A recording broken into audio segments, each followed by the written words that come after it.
Hello to everyone. I am Claire Freys. I'm the dramaturge of the festival here, and I'm so delighted to be with a lot of great people on stage today. So I'm with Piersandra Di Matteo, who's dramaturge, performing art theorist, mentor artist of the residency at the Academy this year. I'm with Karen McFadden, who's a singer and guest artist of the residency and the multidisciplinary residency this year. Bronwyn Lace, visual artist and co-founder of the Center for the Less Good Idea, and Neo Muyanga, composer and installation artist, and of course with my colleague Paul Briotet, who is the deputy director of the Academy. So we're here to talk about the multidisciplinary residency of the Académie du Festival d'Aix. That is a moment dedicated to collective research and creation, and it blurs the boundaries between theory and practice, and it encourages a dialogue among different disciplines and fields of research, like of course music and sound, visual arts, stage direction, choreography, critical theory, curating of the performing arts, dramaturgy, and of course literature. And we welcome 14 artists from 12 different countries. And this residency is a place of sharing knowledge around a particular theme, which this year was voice.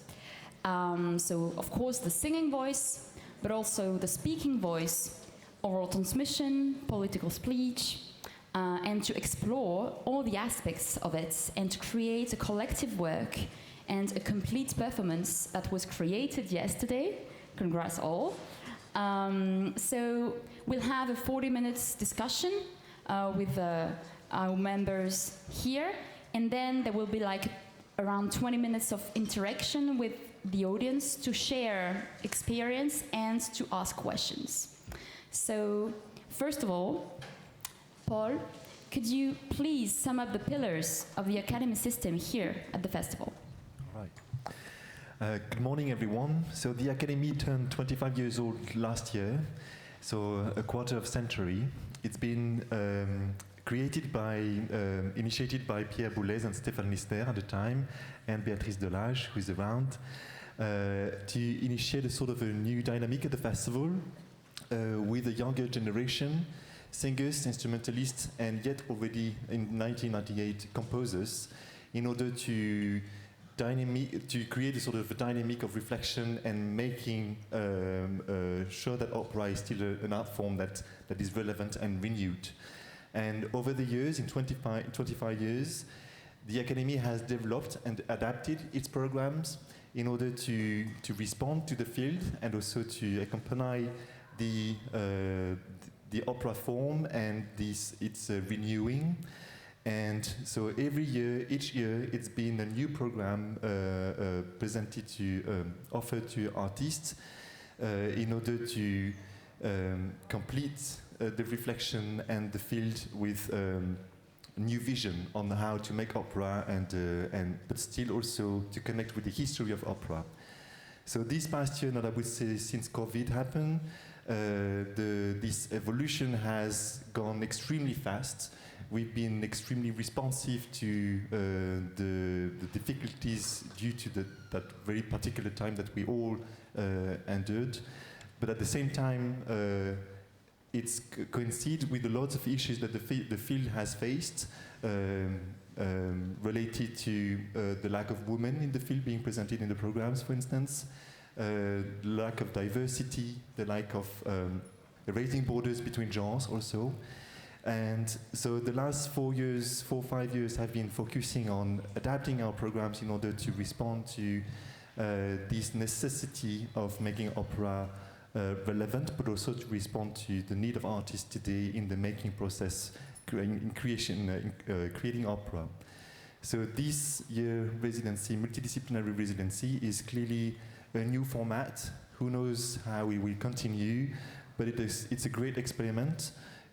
We gathered 13 participants coming from different backgrounds, different cultures, different practices, with the aim of inviting them to share the practices and share in a theatrical approach, but also their practice in practicing together. And the challenge of yesterday was to collectively present that and share that with the audience, in order to commune and not just put the creation in a black box somewhere remote, but to have something that is in dialogue with the audience, so the audience can also engage with the necessity of being challenged and awake the curiosity of each of us. So maybe I'd like a huge applause for the 13 participants to perform yesterday.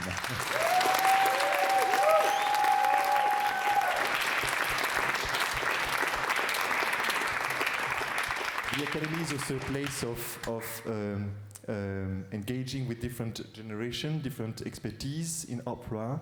And for this particular residency, we invited Cassandra Di Matteo and Claron McFadden to initiate the dynamic, to share their practices as well as a common ground. And I'd love to thank you and to applaud you again for making that happen.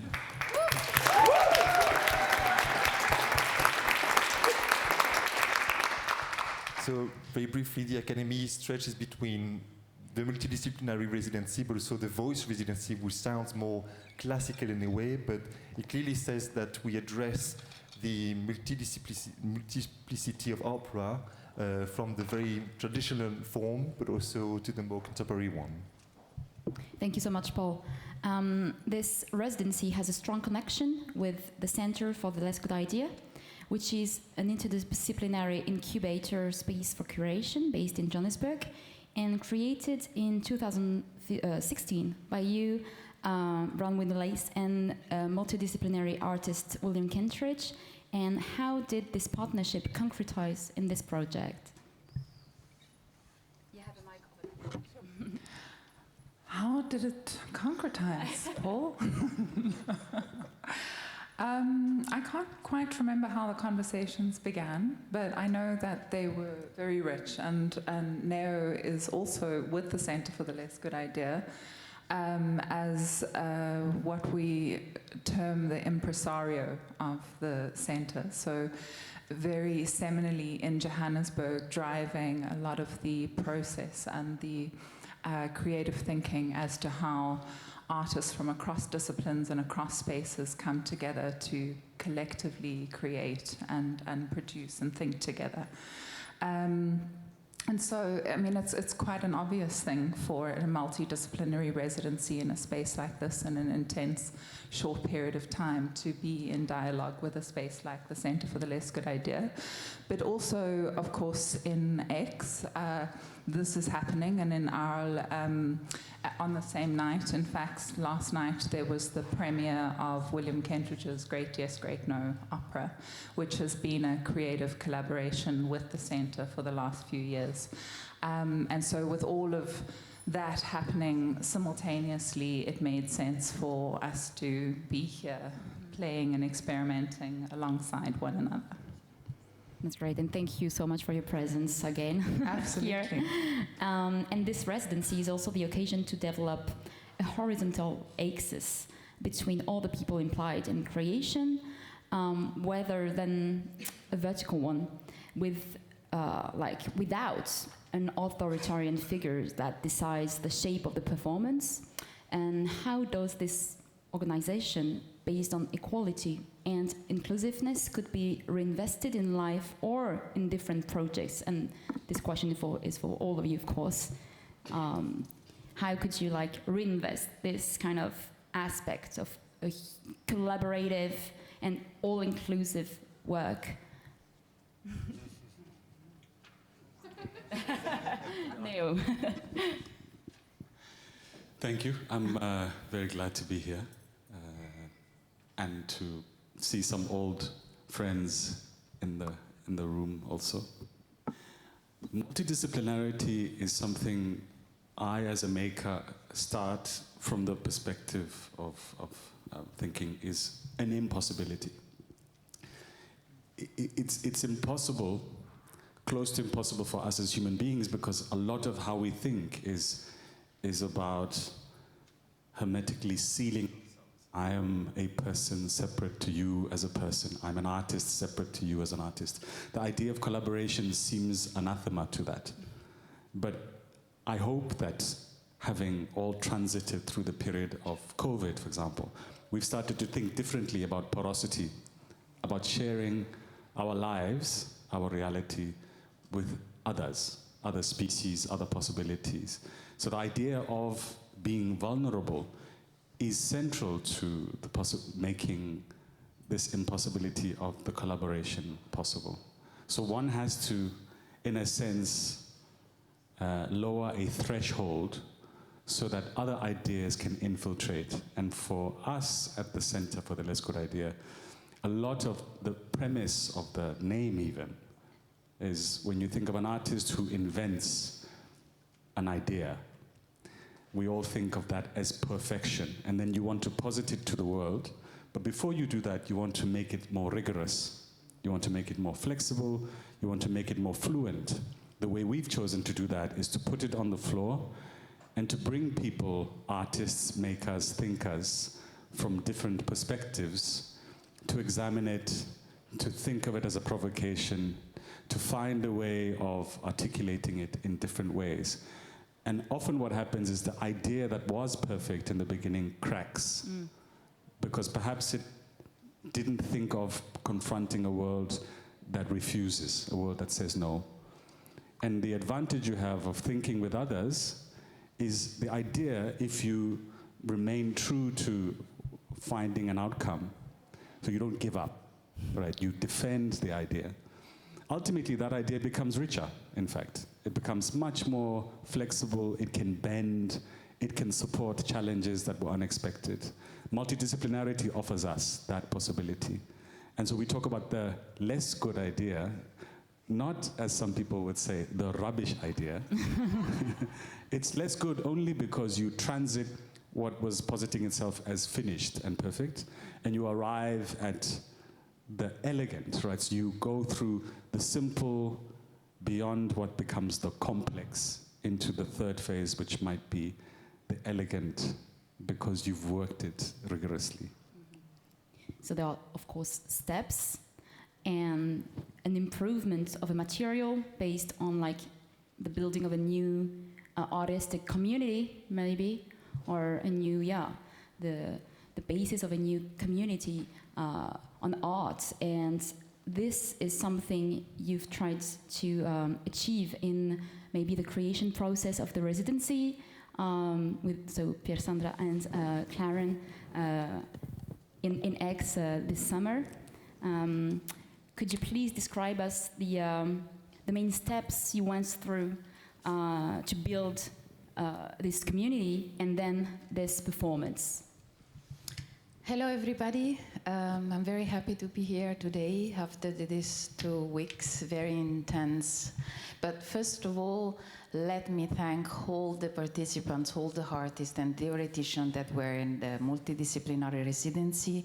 And I want to thank Paul, Liz, Thais, Anissa, all the people, and also I really need to thank the technical team, Hervé, and the people that work hardly to make the event yesterday night possible.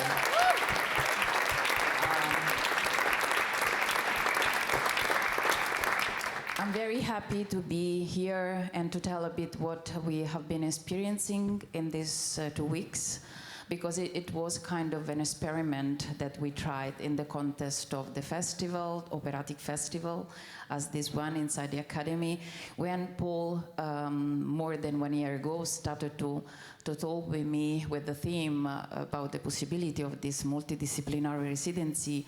We immediately understood that, in fact, at the core of the project is not just the multidisciplinarity. I mean, multidisciplinarity is something that we have been experiencing in the performing arts field for years, so that's not exactly the point. Of course, it's also a matter of gathering people coming from different backgrounds and aesthetics and way of processing the creation, but the idea was to make a sort of shift that also Nia was saying, how is it possible to collaborate if we don't know each other, how we can experiment an idea of porosity, how we can dismelt the idea that we have our own way of thinking and creating in order to make space to the others, how we can experiment an idea of sympathy. And sympathy, if I think about what Jen Bennett has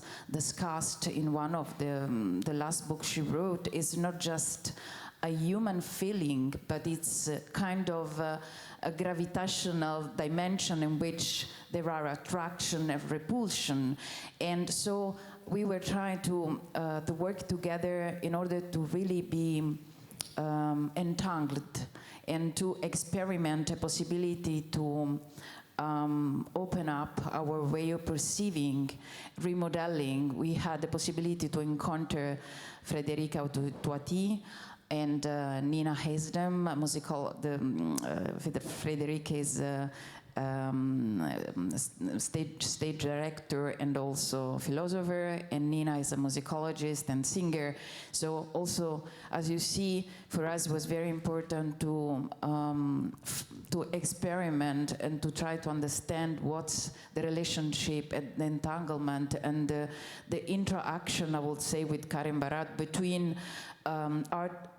between practice and theory, because they are really connected. I mean, they are both way of processing through the bodies, through the temperature, through the environment in which we are. Of course, the frame of the context in which we are has shaped our way of thinking in these days. And it was matter of a negotiation. And I think it's very important to say that it's not just a matter of, I mean, it's a complex way to work together, you know, in this way. And also it's a matter of acting together, acting in a concert.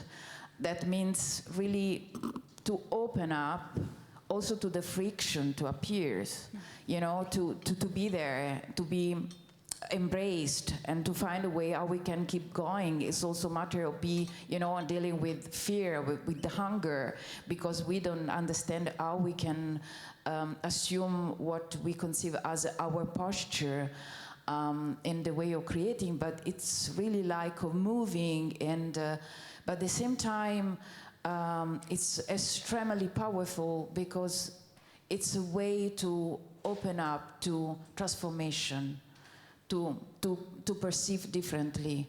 And in that sense, I think what's happened in the residency, it's really precious, and I learned a lot. And so thank you once again. Clara, you've experienced like a day-to-day work with this group of artists and creators. How did you manage to see these steps and these evolutions in the process? I first of all want to say that it's the most amazing group of individuals that became a living and breathing organism, and that they welcomed me also into the group as a living, breathing being, organizer, originator, inspirator, crazy weirdo. So it was great. It was really, so thank you all. Since I think I was asked, this is the third time I've been invited to be in the Academy. I think, first of all, it's, of course, because of the voice. Secondly, because I have a curiosity to really learn and share and exchange, which enriches me. And third, because I'm very fascinated with group dynamic and how that works, especially how it affects the voice and how the voice affects it. So already on the first day, I asked, I said, could we work together with the voice to find a way of becoming a group from individuals? And the first question already was, what is the voice? So I'm always saying, let's define what it is that we're talking about and then see what happens. And already in the discussion, it became elements that were political, sociological, anthropological, that you see divisions between the global north and the global south, ancestors, the body as a conduit, breath, the importance of all these things. So it was already a mixture of theory, spiritualism, social, I mean, many different things coming together. And already in these discussions have continued. It's a group that speaks. There's a lot of talking going on, which is wonderful. And what's interesting is to see, was really interesting for me, is to see how the group from the very beginning became this organism, this living, breathing, look, the dancers are already going, look how she's always moving. But it was like that. So it was shifting, going up, like what Piasando was saying. Sometimes it was, the group was this kind of crazy thing that was breathing, and then some things were popping out, and then the group was being engulfed. And from there came this organic way of creating, co-creating something from an energy of trust and movement and constant kind of shifting to what was known, to what was unknown. And basically the result, I can't even say it was not the result, the first step of this creation that will keep this microorganism in whatever form. Yesterday was the opening of that, so you could witness the work that we did, which I was saying from the beginning. It's not a performance, because a performance makes people go like that. But it's just, we were having a ritual of co-creating, of sharing, of fighting, of not, of listening, of delving into each other's work. And the audience was witness to that. And so the discussions are still going. The group is still moving. They're all moving. It's a living and breathing organism, which is, so I'm extremely grateful that I was able to give my voice to the voice of the group. So it's more than communal, it's like organic, yeah. And it comes from the body, of course, like this interrogation about voice. We'll go on this a little bit later. Sorry, I would say it's not just the body, but it's also spiritual. It's not. It's something. This I don't know. Connection. Yes. Okay. I don't work with words. I work with movement. So it's something from the ground, through the body, through the ancestors, through the cosmos, through. All right. It's one thing. The whole universal experience.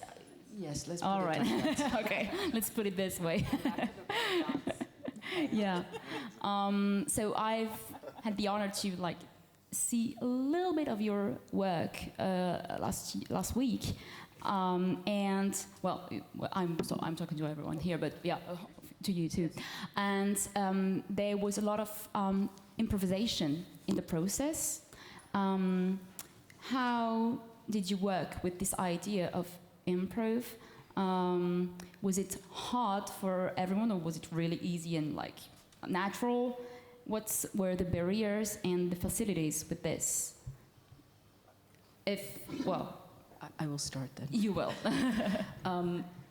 For me, what was really important, or as the group would say, I find this really interesting, is to see how the relationship between fear and what I call intuitive creativity or creative intuition. And it's really exciting to see when, through improvisation, the fear level goes and what happens when the group feels safe enough to actually start to explore what that means. And the idea, when the group was all in that same flow, which happened quite quickly, then it just moves as one. It's one thing, and then they were improvising like crazy. It was in everything. Also, all the co-creation, creative part was a lot of intuition. The tasks, the way people were taking different, tasks, and how to put this thing together was very intuitive. The decisions were intuitive. There was nothing it was all very connected. And I was very happy that there was a lot of improvisation in the performance last night. And it was very inspiring, and to see them kind of going with lots of different things happening, that everybody felt very connected. So, to feel safe, to be to create, and to be in this uncomfortable position of improvising. Yeah. Sandra. Yeah, I would like to quote Claron, in fact, because during the process we were trying to deal with the distinction between improvisation and instant creation, instant composition, and I think we were working between these two way of working, you know, to be there, present with the body, with the voice, with the, you know, the mental presence, and at the same time carry on the background and the specificity of each disciplines, but be able to listen to the other. I mean, the politics of listening, it's at the core of the project at the end. What for me, it's really, really important, you know, to be there with you know, the desire to encounter the others, but this encounter could happen just through an act of listening the body, touching the body, and the body of the sound, and all the elements, the temperature of this amazing room in Venel, where we went every day in order to try and use the garden. You know, also the environment took a very important role in shaping our way of being there together. So this is very important. If we consider improvisation, we should embrace all these aspects together. Of course. Yeah, Paul. You want to say something? Just wanted to. Is it working? Yeah.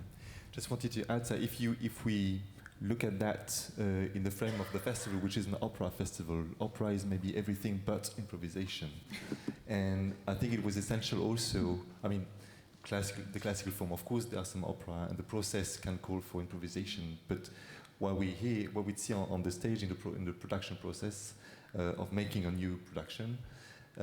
Is a view, and it's hard work that is extremely detailed and written, and so in that sense, in that residency, but also with Medinea, which is one of the youth Mediterranean orchestra activity happening at this very moment, based on improvisation. That's also where all the languages can dialogue, can be in a place of communal, and I think when we discussed that, it was one of the core aspects of.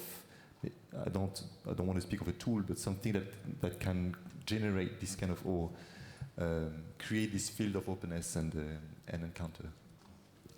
Yeah, I think you know what I'm hearing, and what's just so beautiful to echo from you, Claren, is the remembering that we are beings and we are organisms and we're not machines. And often when we're institutionalized and when we have relationships with larger organizations, we're made to function in a kind of machine-like way. And the process is more and more sort of forgotten, certainly when it comes to putting on an opera. And the impulse and the improvisational elements, that is the real work. That is where the rigor has to happen.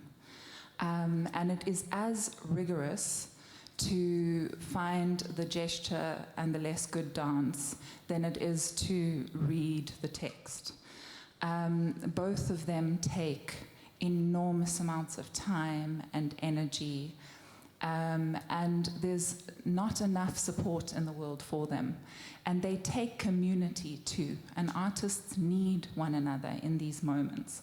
And so, you know, hats off to this residency. And I hope that these spaces grow and they continue, because they need to deepen, and they need to spaces like the Centre for the Less Good Idea in Johannesburg are small and modest and peripheral, and I know that we're pretty rare, and yet we're making work that's moving around, but it's evidence that it eventually will birth an astonishing opera.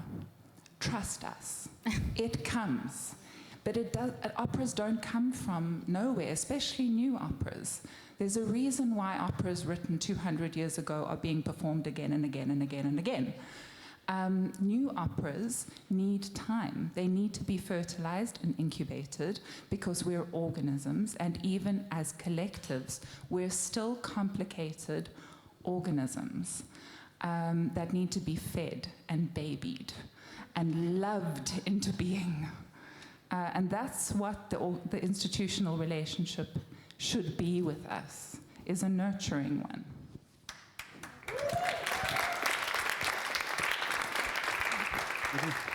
Go ahead.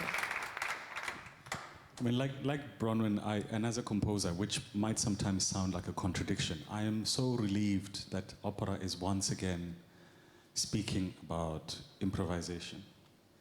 Because for 300 years, 350 years, people allowed themselves to forget that. You know, the beginning of opera also includes improvisation. It includes making access for a public.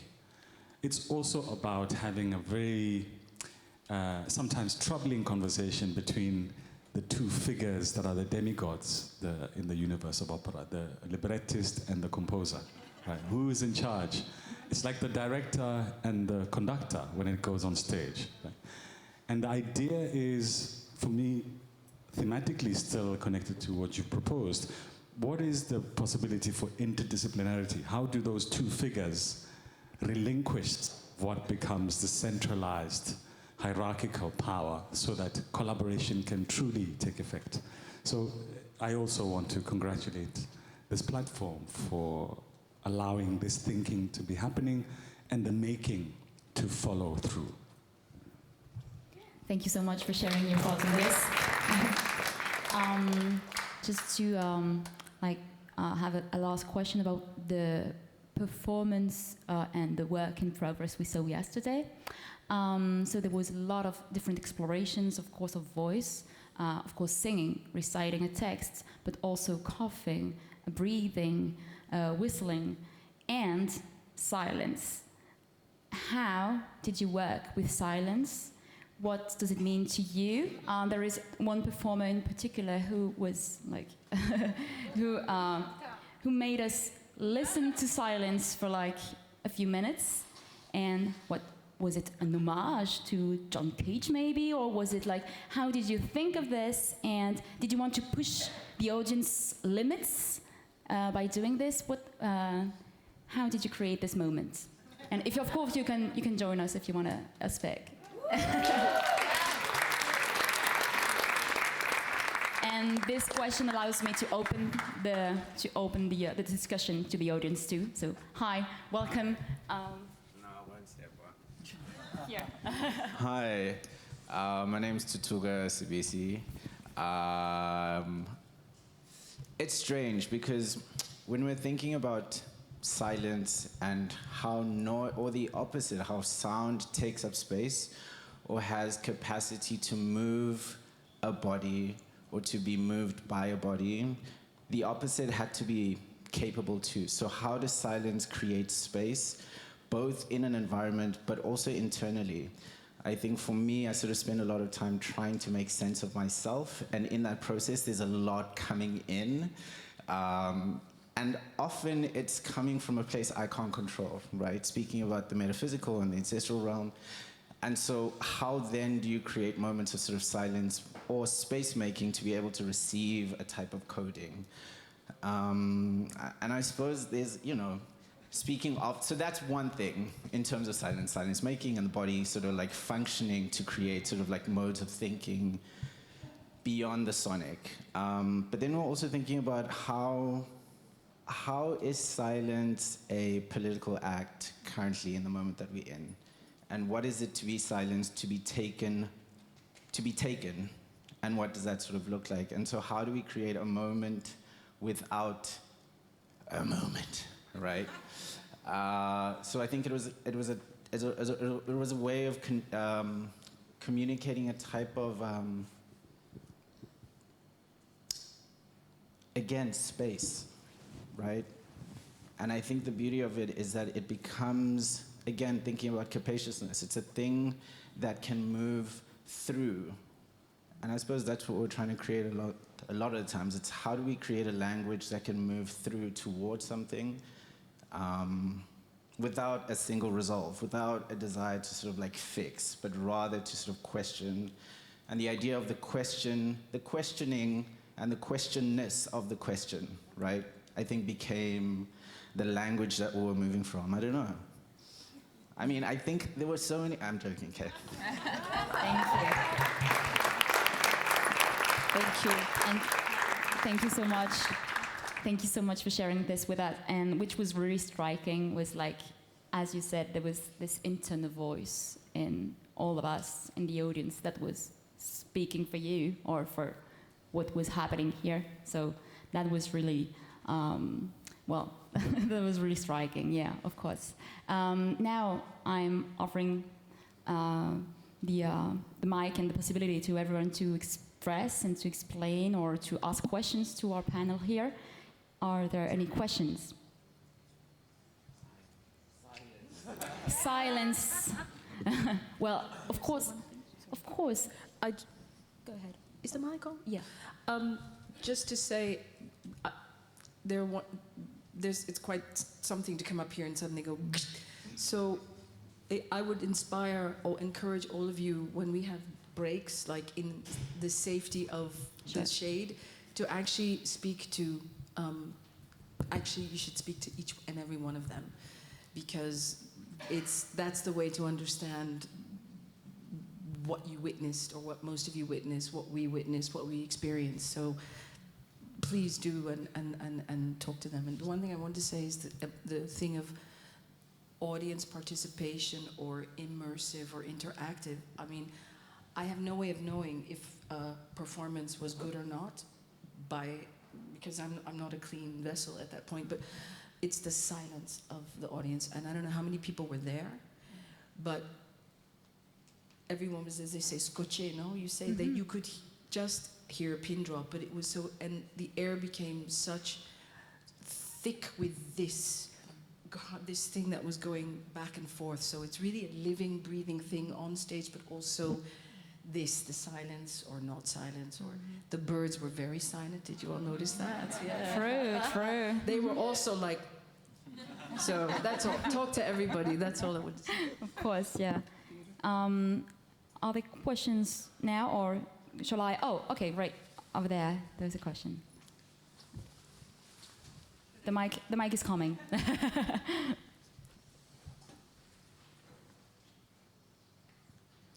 Thank you so much. My name is Rachel Fine. I'm the director of a new cultural center at Yale University, and I'm delighted to be here, so thank you for inviting me to participate, and thank you all for your insights and enlightenment. My question really pertains to training, and the type of training, at least, that we receive in the conservatory environment, whether it's music or theater or any form of performing arts, but that it really, at least in my experience as a pianist, does not lend itself to the kind of experimentation and innovation and improvisation that I think we all want to be a part of. So I'm just wondering if you would comment on that, because to me, we leave the conservatory environment and we are not poised, we are not trained, we are not enlightened to think along the lines. And if you don't know our center at Yale, we're actually brand new. We've only been open 2 academic years, so I really invite you to look at the Schwartzman Center, but we're founded on respect and kindness and care and democracy. We are free to everyone who comes to our space, and we don't have a single traditional space. So I'm absolutely thrilled that at least we get to start thinking about this in the academic environment. But I can tell you that even the training at Yale and the School of Theater and Music doesn't lend itself to what we're trying to do. So thank you.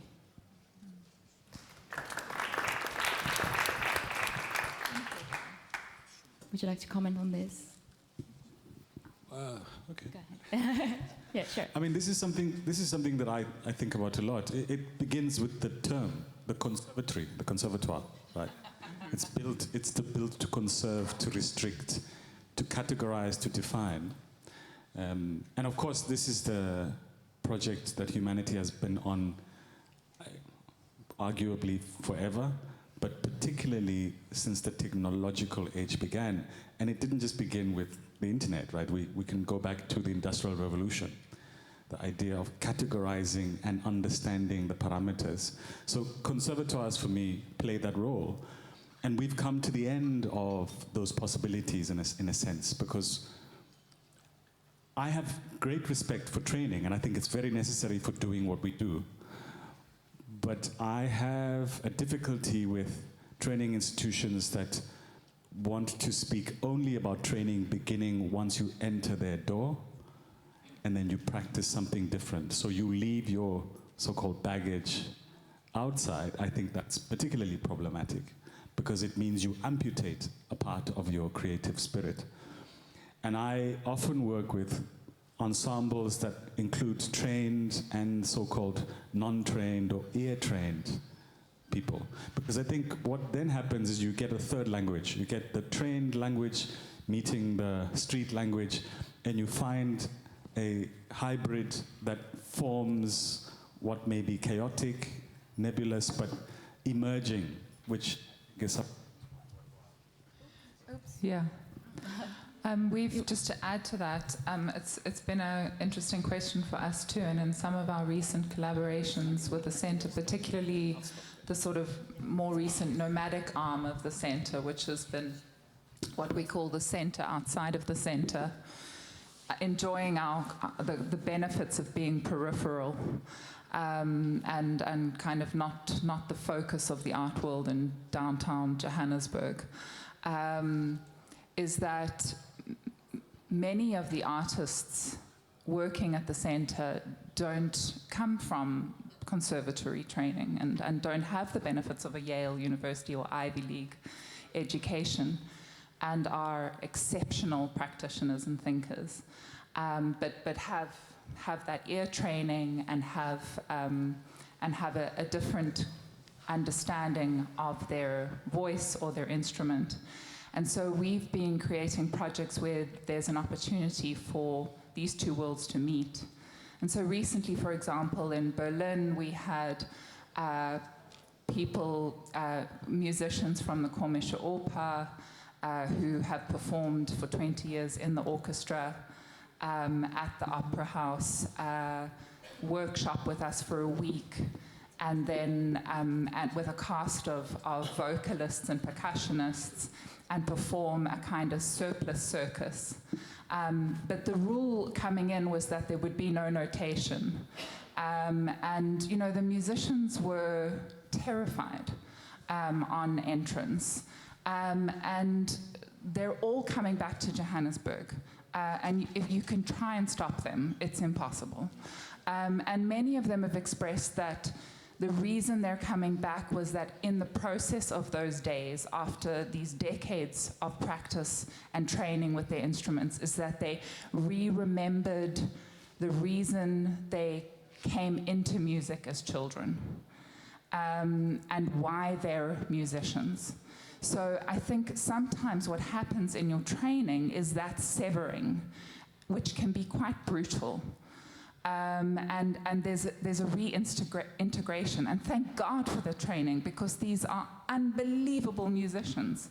So we've got to find an integration. We can't throw the bathwater out with the baby, but it's about that remembering why we do it in the first place. So that surplus circus strategy has been quite a kind of beautiful one, and likewise for the South African performers who haven't had the opportunity to learn in this way, it's been a kind of a enormous speedy education into certain strategies with instrument and voice that just keeps deepening, because we keep doing these residencies. So we went from Berlin, we've just been at Brown University doing something similar. And so these are also ways of circumventing the kind of rules of the institution and having intimate relationships, individual to individual, where there's still a passing on of information, knowledge, and yet we're not having to play by certain rules that were never designed to serve human beings, quite frankly. Thank you. Is there a last question before we are leaving the... Okay. Oh, okay, there are two. Hi. I'm Jonathan Pontier, composer, and here on behalf of SSCD, which is an authorship society in Paris, who sustains the festival and the academy. I just wanted to say that bravo first for your work and your restitution yesterday. What is paradoxal is that, let's say, for example, the Conservatoire in Paris in the 19th century fairly only played new music and creative music because, Beethoven was only 20 years back. So how come conservatories and even, artistic institutions have been producing and proposing things from the past? So you're here to show us that there's a lot of options to go, forward and create new. And it's very important that we promote in any ways, in music schools, but in any schools and in the street and everywhere, the creation and the creativity on every aspect, because everyone can learn from that. So we have to promote a creative society in general, and I think it's the role of the artists, of who we are, to get out and to share this as a pivotal pillar for changing things at last. And we see that yesterday was maybe a sign that everything is not lost. So bravo again, and let's create all the way through. Thank you.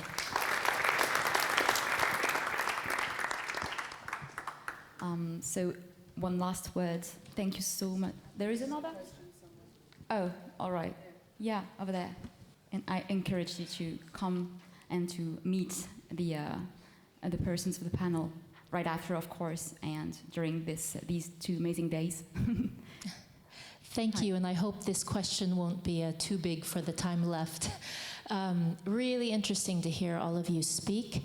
I'm Jenna Sherry. I'm a violinist based between London and the Netherlands, and I'm also artistic director of the Birdfoot Festival in my hometown of New Orleans, so I sort of have 2 hats I wear. And I wanted to pick up on something that was touched on by Claren and also several of the others of you and Tutuga, this idea of the process of a work of art and creation as a process of questioning and development.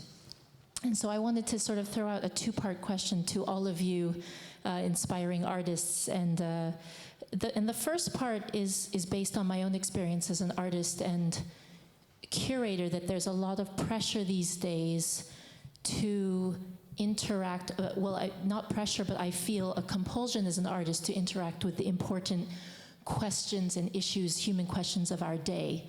But in doing this, I find there's a lot of pressure in the world today to take a simple position or a sort of easy tribal stance, to sort of choose sides, as it were. And I wanted to ask your thoughts about both whether you think as artists it's important, how we can do this in a way that goes sort of perhaps deeper, that complexifies the questions, how to do this so that it becomes a process of questioning, that we can bring our audiences and listeners involved in asking something deeper, what your thoughts are on that versus having a sort of message or stance. And then my second question is your thoughts on how one does this how one creates an atmosphere in which to do this within a collaborative process. Thank you. Is this one working? I mean, you suggested in your introduction, it's a very vast question. So I'm going to give a limited answer because that's all that's possible at this moment. I believe as an artist that the way you live your life likely will inform the way you perform your art. And if what you're performing is aligned with who you are, there's nothing to be said, but that is what you are giving voice to. I am not a fan of pontificating or necessarily aligning myself with the rhetoric simply because it's what the market wants to dictate. That's, in a way, that comes off as being a privileged artist who gets to do what I want to do. But I do believe that it's necessary. I think it's my energy. My energy is depleting the microphone. I think what we do, I'll speak from the perspective of the centers. What we do is we invite artists whose voices we are intrinsically interested in. Those artists have personalities, and the personality implies a posture, and that posture indicates a politics, and I'm talking politics with a small p, so it's the price of bread as opposed to whether you're left or right wing. And that becomes the practice. And what story unfolds really is naturally, organically aligned with what the individuals believe. If the individuals believe in making themselves available to the ideas of others, so we premise the work on listening as an active engagement as opposed to merely hearing, which is just a biological fact. It turns into a style, an aesthetic. And if it's the artist who determines they are not interested in that, that's another way of demonstrating a politics, and perhaps where we are working from, the environment is not conducive, and then the artist would not choose to work there. But the artist has to, at fundament, have a posture. They have to have an outlook, and they have to have a belief system that is then accessed by an audience through what they're performing. I will leave it there for now.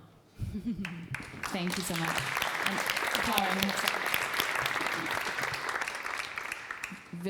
Totally, yes.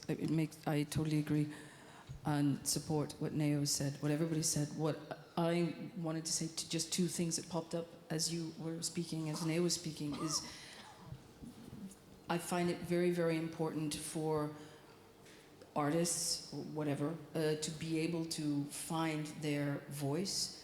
There's an inner voice, the creative voice, the thing that generates what they do, and that it has ability to grow and develop as they do as human beings, because without having to find this thing of, it has to be different, it has to be new, it has to be something that hasn't been said, because there's so many other artists that we write PhDs about and everything, and you say, oh, I recognize very much this style of, we need in this time for young people to have the same right to that maturation, maturity and creativity. And the second thing that popped up is this thing of that you are not your race or your ethnicity or your gender. You are, but you also are an artist who can feel many different emotions like everybody else, and that should also have space. And I think the important thing is to avoid what I would call box trickery, because that's just killing for any art form, or for anything actually. So that's something I just wanted to say. Thank you so much. So we have this lesson to think outside the box and not tick all the boxes. And well, I'm sorry we're running out of time, but so thank you so much everyone, and have a good day. Thank you.